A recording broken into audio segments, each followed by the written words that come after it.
Welcome to my chambers. Late last week, Hillary Clinton held a telephone conference call with her major supporters, sort of a post-mortem after her campaign. And she blamed her defeat on FBI Director James Comey. She should have blamed it on herself.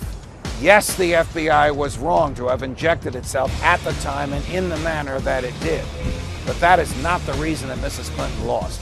Mrs. Clinton lost because she failed to keep safe the secrets that were given to her in her capacity as Secretary of State. And that rattled and rankled a lot of voters. She also lost because she failed to perceive the alienation of the middle class, people that we have referred to as the forgotten man and the forgotten woman, who felt that the government was no longer their friend and was actively opposing them and making their lives more difficult. She does have a point with respect to the FBI, which should never have injected itself so politically in the campaign. When Director Comey announced that Mrs. Clinton would not be indicted, he didn't have the authority to do that. His job is to present evidence, gather evidence, and present it to the Justice Department, and the Justice Department decides whether or not a person is going to be indicted and prosecuted. That's not a decision for the FBI to make. But when he made that decision on his own, and then proceeded to announce and characterize the evidence against Mrs. Clinton, he caused a firestorm against him.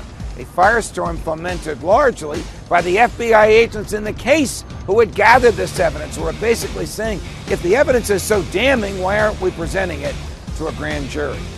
Then, after they reopened the investigation a week before Election Day on the basis of Anthony Weiner's laptop, which turned out to contain nothing incriminating about Hillary Clinton, it was the improper injection of the Federal Bureau of Investigation into the nation's elective politics, a place where the FBI has no business. But it was not the reason Mrs. Clinton is still Mrs. Clinton. The reason for that is within her, and she knows it. Welcome to my chambers. Fight the good fight.